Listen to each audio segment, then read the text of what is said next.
Hello everyone, welcome back to another car boot sale tool haul or flea market tool haul, whichever you're familiar with. I took around about £14 along with me today, and I spent all bar £1.50 on stuff. The first things I purchased were these three items here. I purchased these from one of my favourite stall holders there. I call him Mr Silvervanman for obvious reasons. I picked these two up.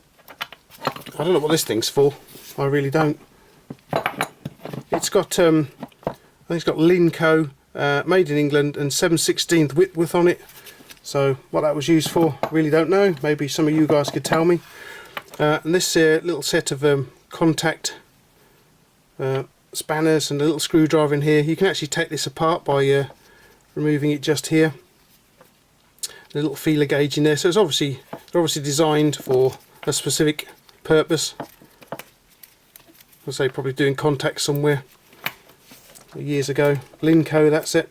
And he wanted 50p for these two bits here. And then he sent his wife to get my change, and he says, "Oh, have we still got that little wrench in the van there? You know, that one I put in there last night. Is it still in there?"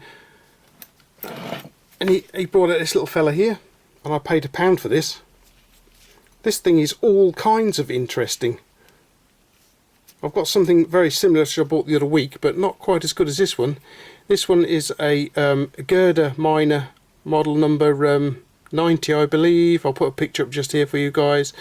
It was made by Joseph Lucas, England. As you can see, it's a little adjustable wrench, but also, interestingly, you've got this like little pipe wrenchy bit going on in here, which swings out. So you can move it out like so and use it as an ordinary adjustable, little small adjustable here. Very interesting. I haven't seen anything like this before. As you can see, it's in particularly good condition, so it won't take much cleaning up at all. Quite like this. I'll have to do some research on this little fellow.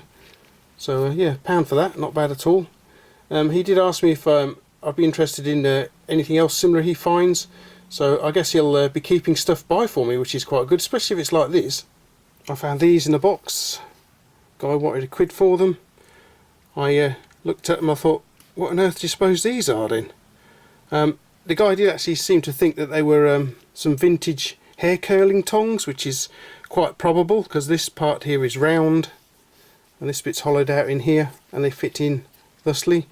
So I guess back in the day you would have heated it up, wrapped your hair around it and done this for a few seconds. So yeah, chances are vintage hair curling tongs in. Not bad for £1. I quite like those. I wonder how old they are. In another box at a stall, a different stall altogether, I came across this little well, little nail bar. Obviously not that kind of nail bar, guys. This is the guy's kind of nail bar.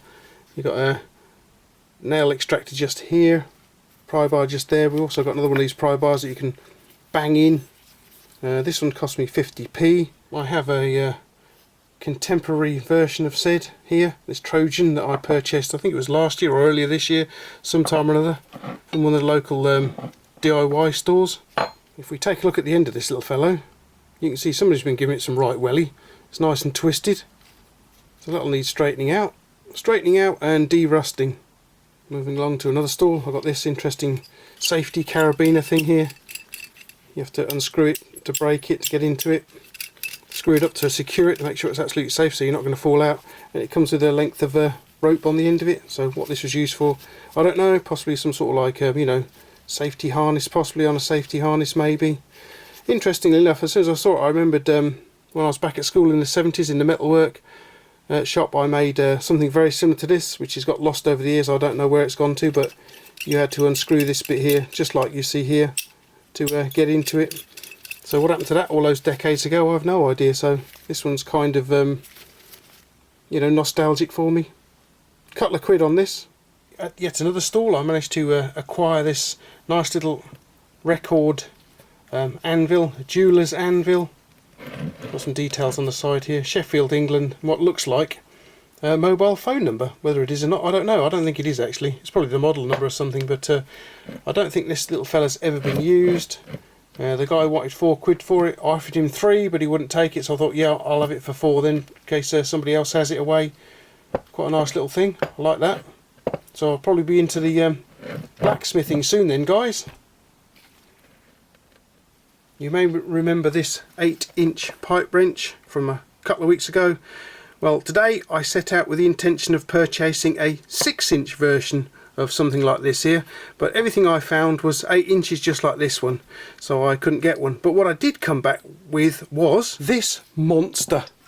I think you'll find it's a little bit bigger than a 6-inch wrench which I was after. Here's a little 8-inch one again. Look, as I say, I wanted a 6-inch pipe wrench and came back with this monstrous great thing instead. But wow, look at this. This thing is an absolute beauty. It's one of my favourite stalls. He was just setting up a little bit late. Probably explains why I've missed him for a few times I've been there. I was going through everything and I found this. I thought, wow. So I said, you know, how much would you like for this then? He says, oh, £4. Well, unfortunately at the time I only had £3, so I offered him £3 and he took it. So this isn't bad for £3. It's called a Grip Master, which is written under here somewhere. We have some patent numbers. A patent number just here. It still works quite nicely, although interestingly, if I can get it to work, here we go. Interestingly, it's quite slow, if you see what I mean. You have to do a lot of twisting.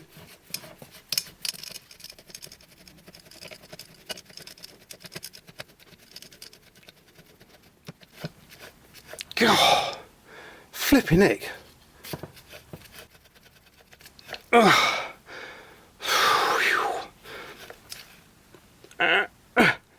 Right, and as far as I can see, that is as far as it wants to go. Now, it takes an awful lot of work, and you can see that your head is flexible. Oh, blimey. Yeah, hang on a sec, guys. Right, so while I'm winding it back in again, Mrs Rathbone was after a holder, some toilet rolls for the upstairs toilet, and I've been looking for months, and I found this thing here for 50p. So I was quite happy with that one. Cleaned it all up, and she's, as you can see, she's deployed it. Right, so this is a little bit on the stiff side, so I'd imagine a good clean up somehow or another. I don't know how, but you can't, as far as I can see yet, take this thing apart. As I say, the head hinge is about.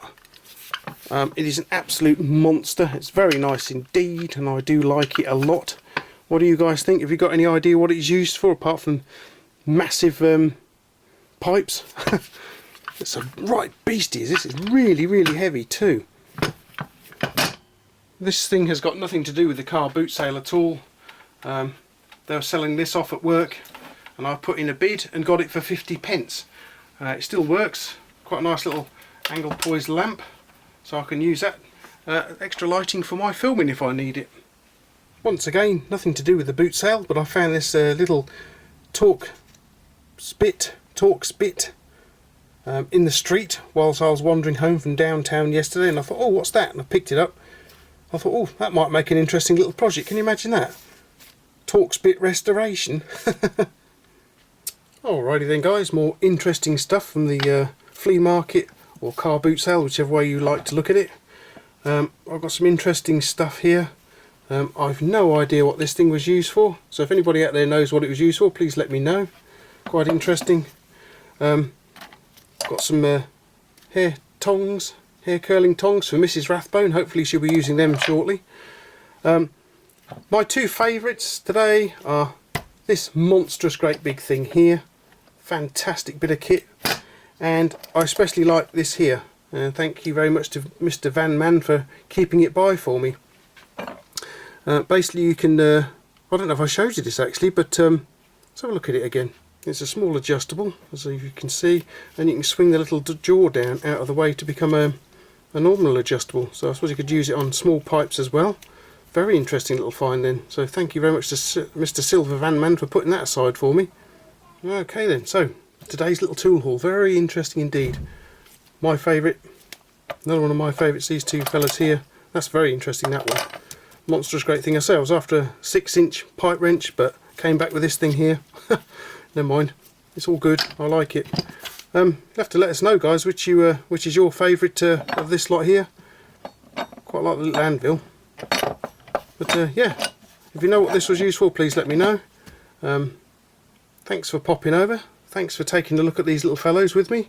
And I hope you'll pop by once again in the very near future, because as I say, I'll be off to the car boot sale again in another couple of weeks. And I think I've got, next time I've got 2 to go to at the same time. One early in the morning and one about 11 o'clock. So I should have quite an interesting haul of tools that day then. Alrighty then, guys. Thanks for coming round. Thanks for watching. And I'll see you laters.